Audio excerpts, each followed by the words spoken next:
আমার অসুবিধা আছে। আমি ভেবে দেখলাম অনুরাধা তোমার ভাবনাটাই ঠিক। এই একসঙ্গে পাশাপাশি শোয়ার মধ্যে না এই সম্পর্কটাকে প্রচ্ছন্নভাবে অ্যাকসেপ্ট করে নেওয়ার ব্যাপারটা থাকে। আর সেটা করার মতো মানসিকতা বোধ হয় আমার এখন হয়নি। আমার সাথে তোমার সম্পর্কটা তুমি অ্যাকসেপ্ট করতে পারোনি। অ্যাকসেপ্ট করোনি তুমি। আমার তো ধারণা ছিল উইথ অল আওয়ার সেন্সেস আমরা ডিসিশন নিয়েছিলাম আমাদের সম্পর্কটাকে নতুন করে শুরু করার সিদ্ধান্ত নিয়েছিলাম। তার জন্য আমার এখনো কিছুটা সময় লাগবে। আমি আগেও বলেছি, এখনো বলছি, সবকিছু নর্মাল ভাবে নিতে আমার এখনো কিছুটা সময় লাগবে।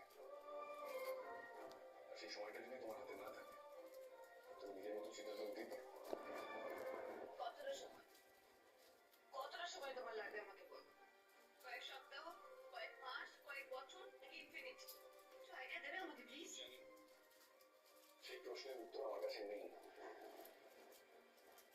খুব সেই রাত্রিরে আমি মরে গেলে তুমি খুব খুশি হতে, তাই না? মরণতা তুমি মনে হয় ভুলে যাচ্ছ। তুমি সত্যি সত্যি মরে গেছিলে সেটাই কিন্তু আমি জানতাম। তোমার মা বাবার সঙ্গে আমি একজনকে পুড়িয়ে এসেছিলাম। আর আমি খুশি হয়েছিলাম কিনা সেটা আমার ঠিক মনে পড়ে না। খারাপ মানুষ বোধ হয় নই। কিন্তু আমি কিন্তু তোমাকে বিয়ে করে খুশি হয়েছিলাম। আমার ভালো লেগেছিল।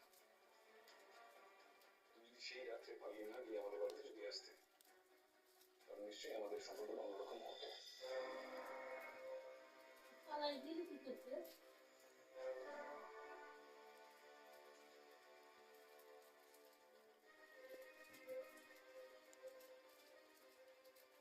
ঠিক আছে,